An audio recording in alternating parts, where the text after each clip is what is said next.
nous les femmes, les minorités, on puisse pouvoir d'abord accepter ce qu'on est, qu'on puisse d'abord s'assumer, si je choisis d'être sur une position, que je puisse l'affirmer clairement, et si nous sommes 1, 2, 3, 4, les autres pourront accepter et s'aligner, mais pas se cacher et demander aux autres de combattre, de lutter ou se voir comme des victimes. C'est ce que je pense. Thank you. I really don't know whether it was a comment or question. Maybe somebody will help, somebody will pick it. There's a question here. Well, mine is not a question, it's just a comment. And well, my name is Remy Weke. I work with Digital South Africa. What I wanted to share is actually a bit of encouragement to what your research has produced. Recently, a number of media practitioners in Africa came together to form what we call Media Against Pedophiles in Africa. And that's because we are concerned on a number of pedophiles' experiences coming from Africa. As a matter of fact, there are cases where people are paid in dollars of themselves to be used within the pedophile system. You know, so and the bottom line is that we felt that we need to do something around it. So the job you did is another way of also encouraging us that what we actually started was not stand alone.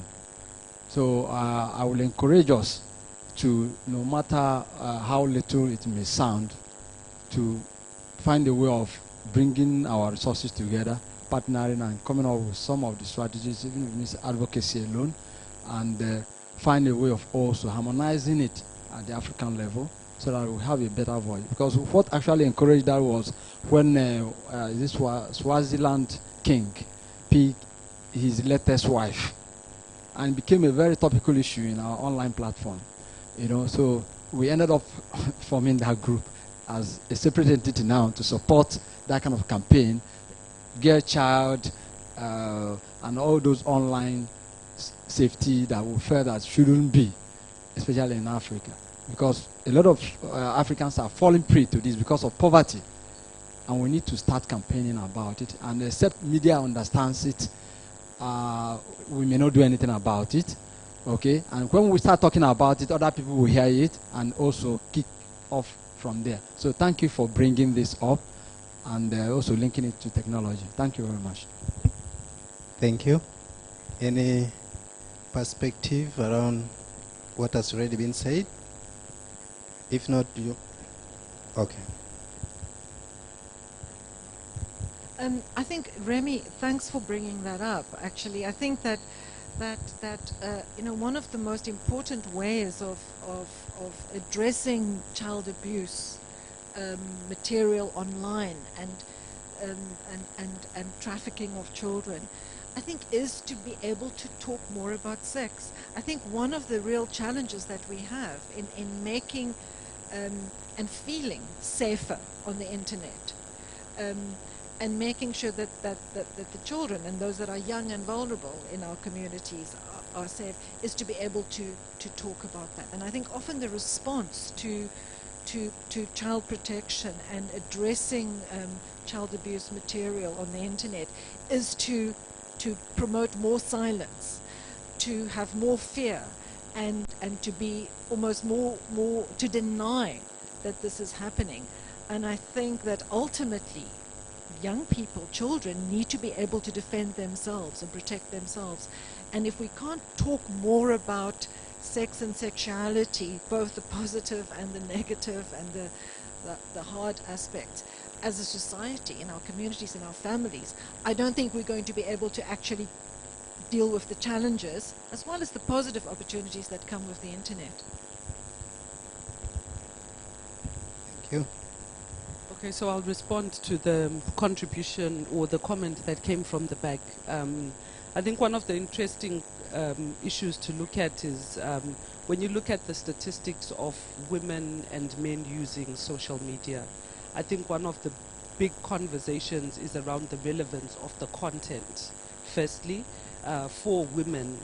And then secondly, the women's ability to be able to engage without being reminded that they are women, reminded about their looks, their bodies, how many men they've slept with. And this is very prominent during really like election time, where you have female politicians vying for positions of public positions.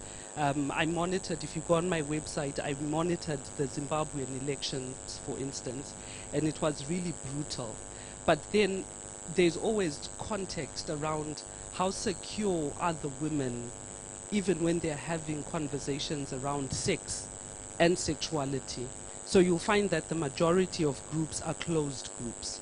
But as I was doing the research, one of the issues that came up is people being able to get into your group. So with the WhatsApp platforms, for instance, though they're closed groups, someone has access to the link and joins it. And it takes a while for women or people from the LGBTI community to realize that there's a stranger that's sitting and observing, firstly.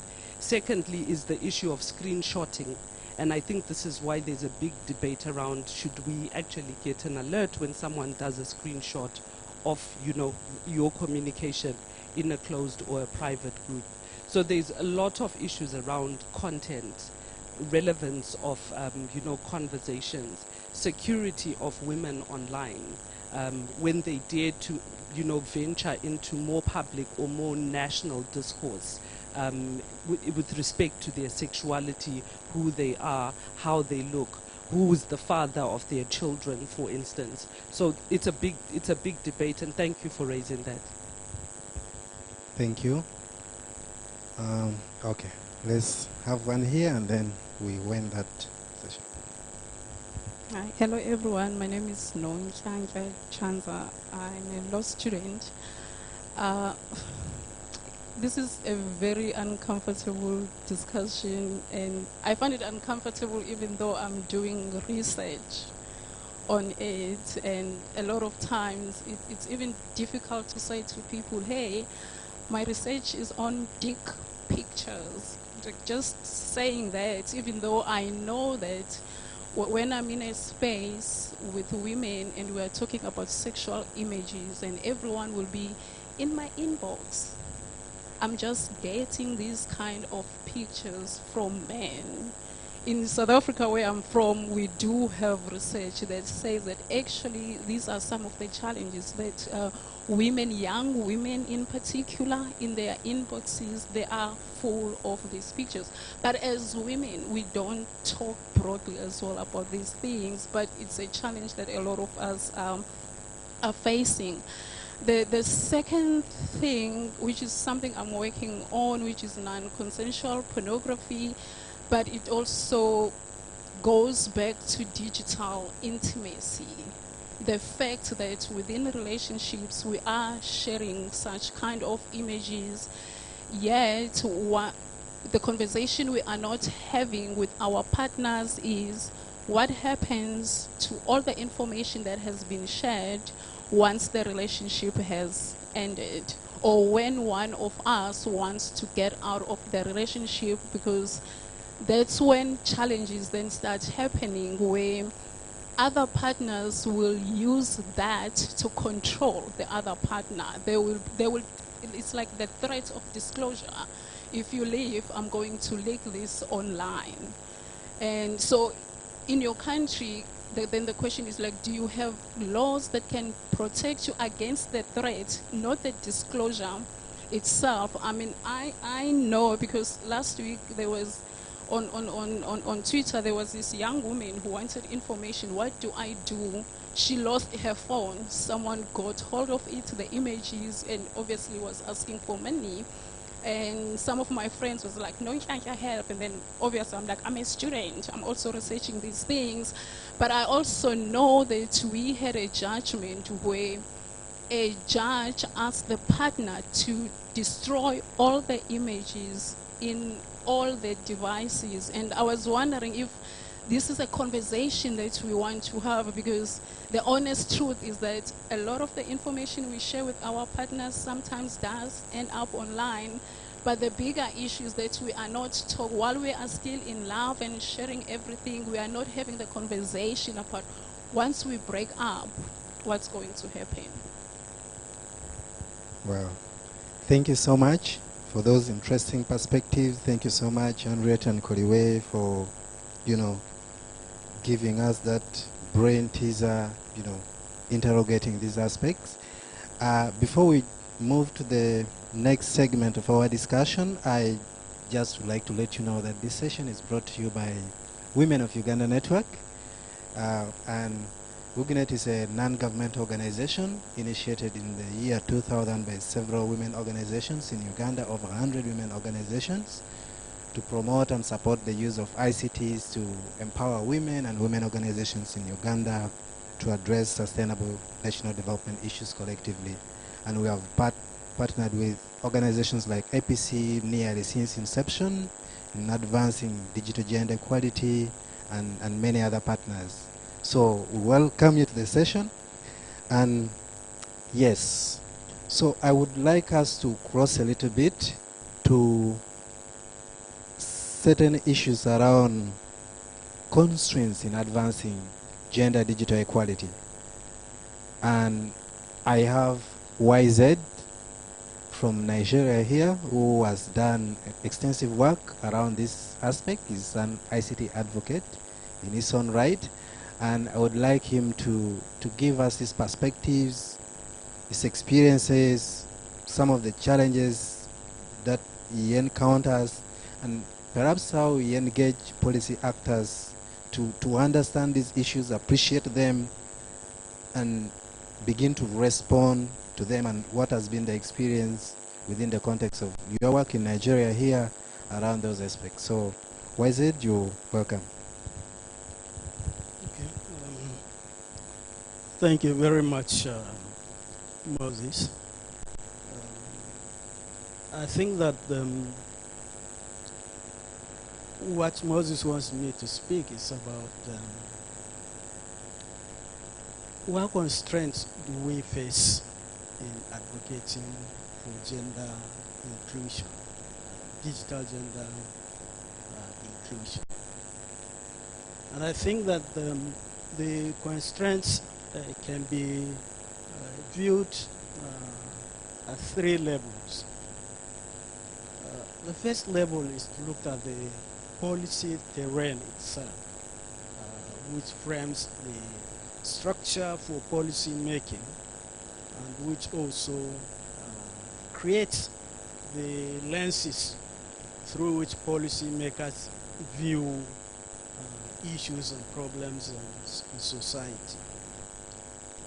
So if you look across, particularly in the Nigerian context, the policy terrain is masculine.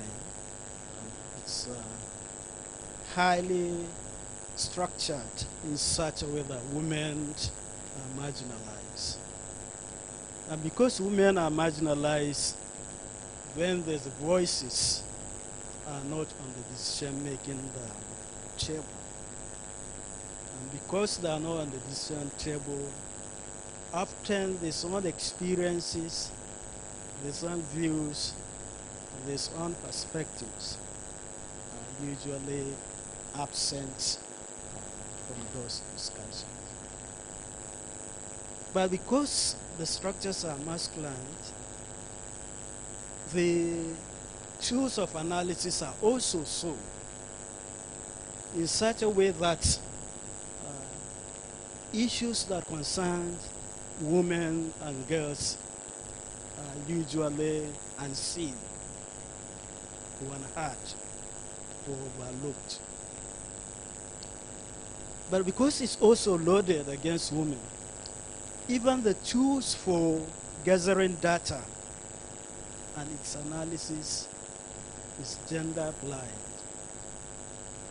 And so you're talking about, for instance, digital divide. You walk into any ministry today and tell them to give you gender disaggregated data, whether it's about who are online, whether about who have skills and so forth. That data It's not there. And what you have is that 50% of Nigerians are online, 30% of Nigerians, but that doesn't tell you which gender is really online and which is disadvantaged. So the fact that that is gender blind is not by accident, but because the structure of the policy making is structured against women, and therefore it makes them to keep a blind eye about really inquiring into whether specific genders have specific problems and so forth. Now the second level is about the access to the structure of the decision making. Here I'm talking about the ability of stakeholders to reach out and to influence policy makers and policy making organs in our own society. Because women are marginalized politically, economically, socially, then this reach to the policy making structures is limited, it's constrained. Economically, they do not have the economic power to really reach out in terms of getting to influence bodies, getting to be there, even if it's basically whether you are talking about advocacy and so forth. Politically, they do not have the power, the political power to influence policy making, and therefore the own voices are lacking, are very mute in the policy making. The third level is about knowledge and experience. Policy making is driven by knowledge, but also by biases that we come along on the table. So when men come with their own biases, then policy is informed by those biases that they take to the table. Now, knowledge is critical in terms of advocacy and so forth. Now, if women don't have experience about using ICTs, if they are excluded, then they hardly also understand the problems that they themselves would have. And therefore, that constrains the effectiveness of this own advocacy in terms of influencing policy. Just two statements and round. Now, but it's also about the people making the policy.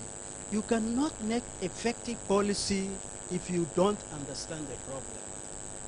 You cannot do policy that is gender friendly, gender equity, if you don't understand those problems that you want to address. And so if you have a masculine structures that is making policy that does not understand the specific context and problems that women and girls suffer, then it becomes problematic for them to be able to design policies that will respond to these problems. Thank you.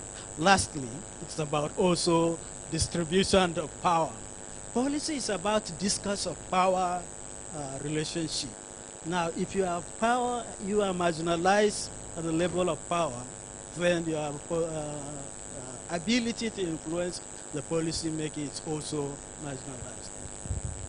I must inform you that YZ has extensive experience working in academia, so he speaks like a professor, and I've interacted with him for a very long time. So, but yeah, thank you so much for clearly articulating, the issues that you're passionate about, the issues that affect people in your communities, the issues that affect everyone as far as digital inclusion or exclusion is concerned. We have about maybe 30 minutes to get out of here. I will cross a little bit to Peace. Peace is a programs manager at WUGNET, and I would like her to speak a little bit around how do you ensure that this segment, these marginalized groups are included, for example, in your activities, in your projects? Does that mean mainstreaming? What is the approach that you do at HUGNet, and how do you ensure that you bring on board all of these people? So some of the experiences around your work would be important in letting us know how this has worked within your context. Thank you very much, Moses. Oh, Henriette. Okay, I'll stand. Thank you very much, Moses, and thank you very much, everyone who is here for this session. Wise has spoken certain things that are very similar to some of the issues that we encounter, or the women in Uganda face as well. So I will tell you some of the things that we've done. As Women of Uganda Network, we do a lot of research work. Most of our work is informed by research. And you all know that these days so many policies are passed, so many innovations. People are very crazy. Young people are very crazy about innovations, and they're never gender responsive at all. So we've done a number of research around these things. For instance, recently we did a research on gender responsiveness of RUN innovation. RUN is Resilient African Network. It's a network of many universities. So they do very many innovations, and I think they realize that some innovations come up and they're not gender responsive. So this time around we were doing research on their solar irrigation pump, and you cannot, when we went out to the communities, some of them would tell us, okay, for the solar irrigation pump, I cannot use it, it's for men. Who would own it? We looked at ownership, we looked at usage, we looked at maintenance, we looked at some of those different things around this innovation. And you realize that most of these things, we don't think about them. We don't think about them as we are coming up with, when we are coming up with this innovation. So we try to do some of these things so that we know that these innovations that we are coming up, we know that these policies that we are coming up with are not gender responsive. So we also do a lot of policy advocacy. We have a group called Women in ICT Advocacy Group, WIAG, that is housed or chaired by WUGNet, and we make sure that we really look at most of these policies, all these policies I would say, regionally or nationally, to make sure that they're gender responsive. Most times we sit as a group and read through them and make our reviews and contact the different ministries or people coming up with these policies. It's one thing that we've done tirelessly. We cannot get tired of them. And yes, sometimes some of these issues are taken up and some are not taken up. As you all know, people who are involved in policy advocacy, it's quite something, but we are not tired of doing that. We still do that. And then we work in communities.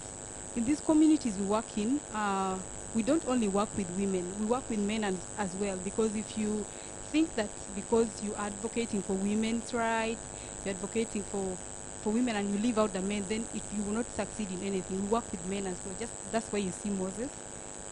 He really advocates for women. So we have him there, and we have other colleagues. So we have groups. For instance, in some of our projects, we have farmer groups that we work with, and we usually have a ratio of 70% women and 30% men. It's a group that has both men and women, but it's women-led, because if you made the men to lead, they will of course take over. So we make sure that that it's women-led. So these are ways that we've tried to really push and make sure that we have women come up, and all these projects use ICTs. We use phones, we use apps, we use SMS in some of the projects, but we push for the use of ICT. We push these communities to embrace the use of internet. We have a center in the northern part of the country. It's an information center. It's called Kuberi Information Center. This is a center that is open to the public. Usually both men and women come to this center to access internet, to access information, to use internet, to get some of the materials that we have. So it's been something we've really sustained it. It has existed since 2005. And we've seen these communities embrace the use of ICTs. We've seen these women and men change their perception. We've seen these women come up, being empowered through these projects that we do, through this research, because when we do this research, we disseminate the findings to them, and it has really, they've been able. And then we've done a number of research. We also did a research on tech-related violence. Like he spoke and other people said, most women get offline because of the violence that exists online. So we did research on tech-related violence against women that was funded by APC. As you mentioned, still, APC has been really our friend and supported us a lot. So you find out that sometimes in these communities, these women don't even know that these things are violence, cyber stalking. They don't know about them. They don't know that their rights are being violated. So we've rolled out to the communities to let them know that, oh, this is violence. They should know about their rights. So, and then recently we've decided to also roll out to universities, because we realize these are young people who come up and own mobile phones and get excited about using internet, and they don't know the safety issues. They don't know how to protect themselves online. So we've been doing digital training, digital security training in universities and some communities, yes.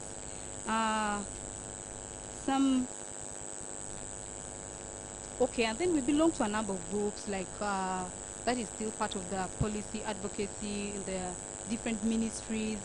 They usually call on us when they have policies coming up. They call on us to review these policies, and we've done it. Hopefully. Thank you so much. I am enjoying the discussions. Thank you so much. Before I take it to our audience to again give us some perspectives and questions or comments, we had a very interesting discussion in the morning around, it was also related to digital inclusion, especially how it was about 5G and human rights. And one of the things that I picked from that discussion was that normally people or companies are focusing more on deployment of technology from technical means while ignoring the actual needs and realities of people on the ground. And that means that such deployment of technology like the 5G that we are heading to may not necessarily translate into empowerment of women and other marginalized groups on the ground.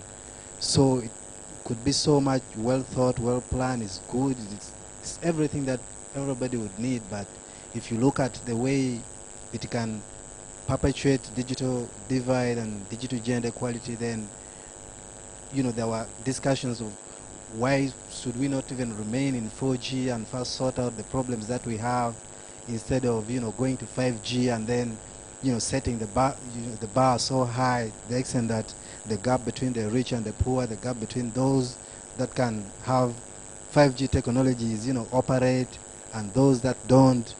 So all of the discussions were critical, and I don't know about your perspectives, I don't know about your experiences.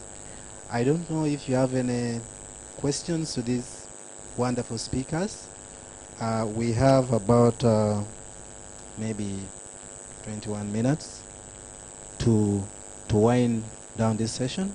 So I would give it to the floor, to the audience, for another round of questions, comments, or anything. It's 1, 2, 3. Hello, I'm Rebecca. I just wanted to point out 3 things. First of all, when we are talking about inclusivity, we should think about how there's inclusivity in policy making, especially, and how we can make it not to be an exception, but a rule. Another thing is that women are still being categorized before being streamlined, and that is a challenge. So we cannot really talk about gender inclusivity if all we're doing is categorizing and saying we have them in here before we actually come to the process itself of streamlining gender issues. And there's also issue about capacity building to minority groups. For example, we had an issue in Tanzania where one of our governors was hunting down sexual minority groups online by trying to track the social groups they're engaging in social media. So challenges like those come to think about the different policies that interplay or intersect. We're talking about data protection policy coming into play there, which is not existent, for example, in my country. And then you're talking about gender responsive policies. The gender policies in our different countries, do they address the different groups we have? No, they don't. And another challenge is the constitution. How does the constitutions of our country interplay with the other policies? So those are some of the things that we need to also think about. And then there's a need to give training, like what the WUGANET is doing on digital security to different groups, to women particularly, for example, women who have been harassed online. They don't see it as harassment. To them, it's something maybe that's normal, but something to be looked at. Thank you. Now let's try to be brief, so we're on time. There was, yeah, it was you. Okay, thank you very much. I've been in contact with gender equality during my studies in political science, because gender is also an issue in political science studies. And for those who are in such organizations, I first of all wish to answer a question: to know if women are easy to access.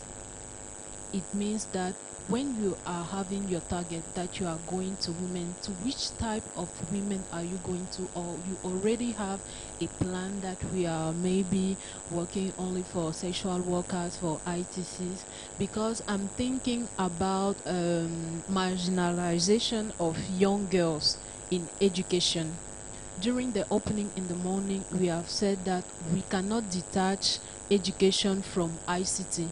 And we know that in gender equality, we still have a problem concerning education of young girls in some African countries. So what I want to ask is that, is there any of you who have come across such a mission to empower or to bring into educational systems these young girls through internet? I may also talk about, married women who doesn't work. So that means household women. Are they easy to access? For example, are they aware of such information technologies? Do they have access to internet? And don't you think that men also, we have to make advocacy? Okay. Very clear. Our last question was here. Stepped out? Okay, you're filling the gap. Okay, I just want to talk on the issue of gender-based violence online. I'm from northern Nigeria, so I'm going to talk from that perspective. You know, the issue of gender-based violence online is not being appraised in the north. A lot of people, both the men and the women, do not even know that.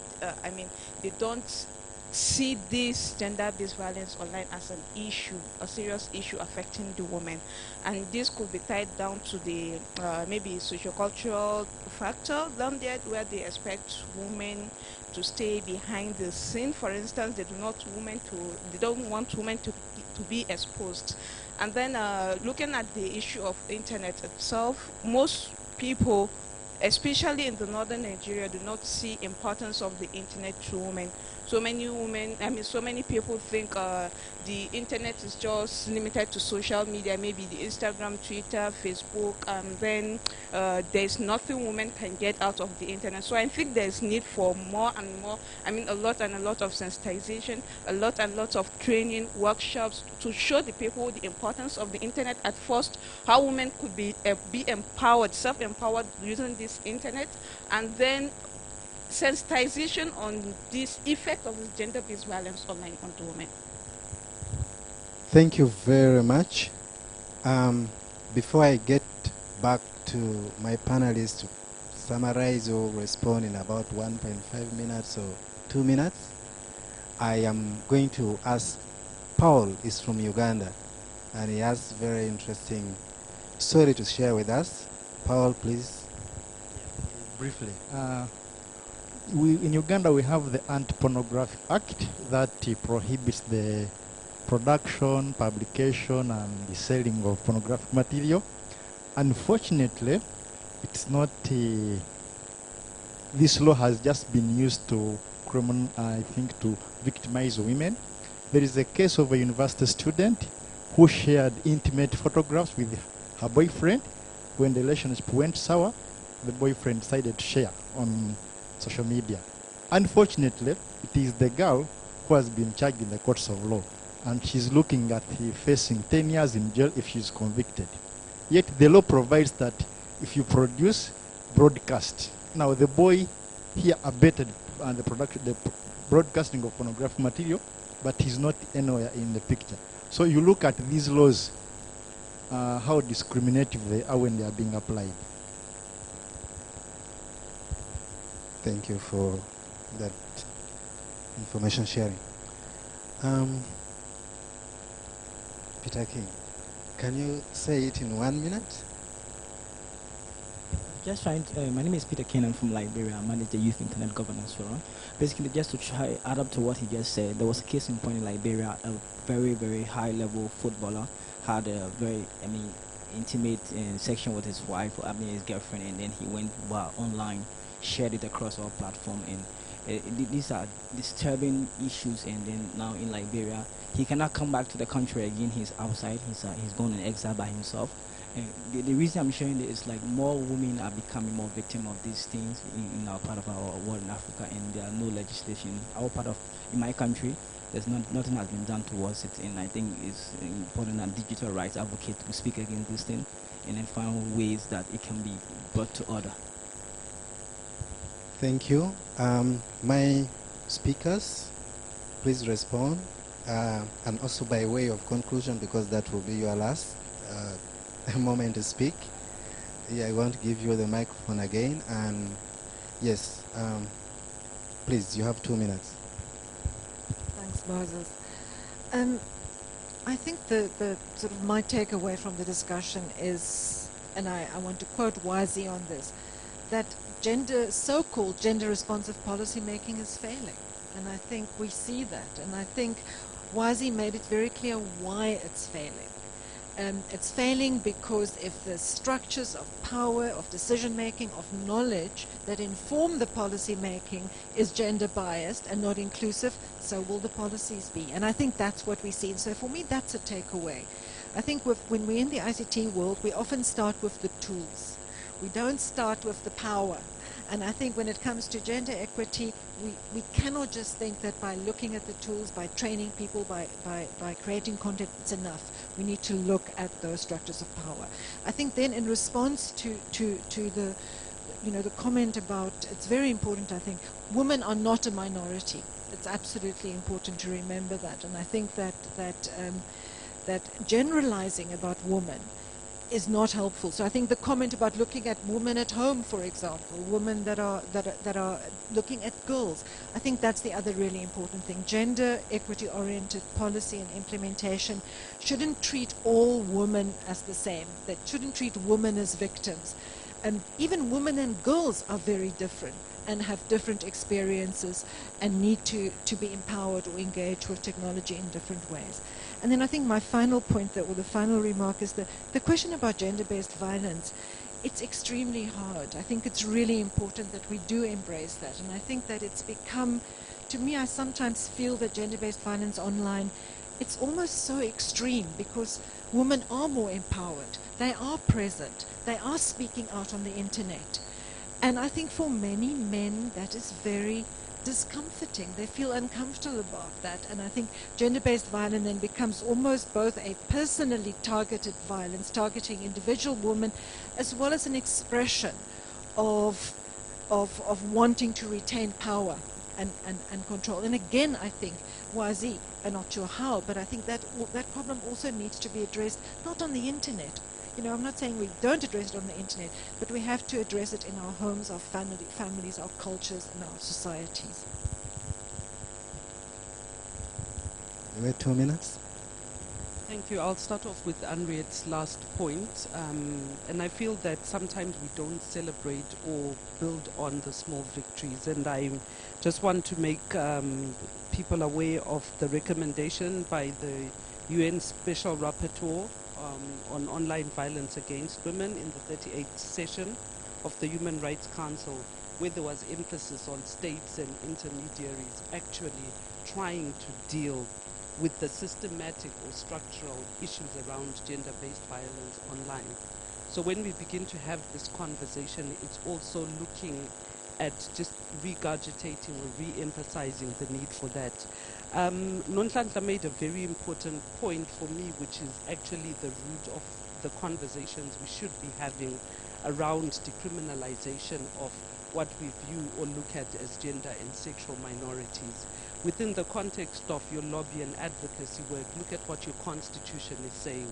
Look at other policies that might actually affect what would be progressive ICT policy and laws.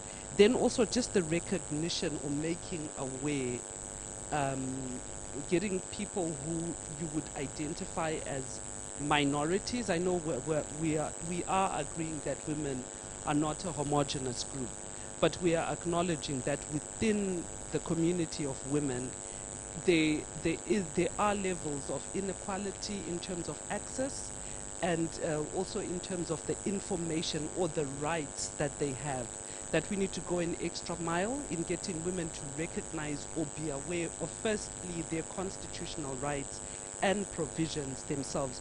For instance, you have a conversation with people in the LGBTI community in Zimbabwe and ask them which instrument or which law actually criminalizes their sexuality.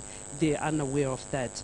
And also just what are we doing as human rights defenders to encourage groups that ordinarily don't have the freedoms that we have offline to carry on to speak to their issues online. Thank you. Thank you. Why is it 2 minutes? 2 minutes. Yeah.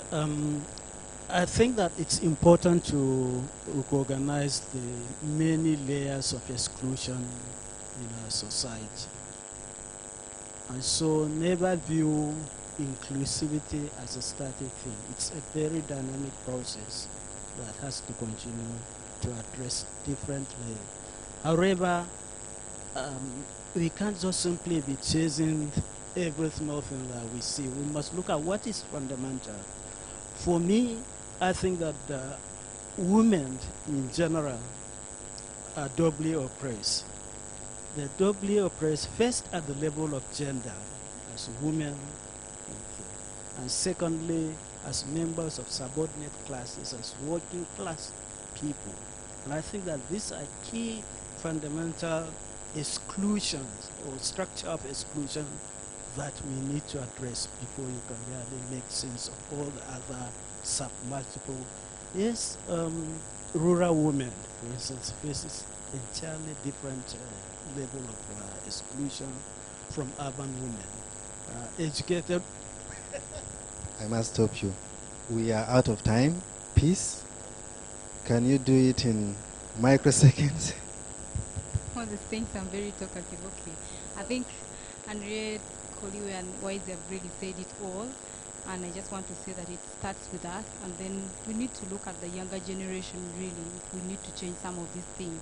Thank you. Thank you so much. A round of applause to my panelists, to contributors, and to all of you. Thank you so much. Thank you so much. Thank you. We adjourn.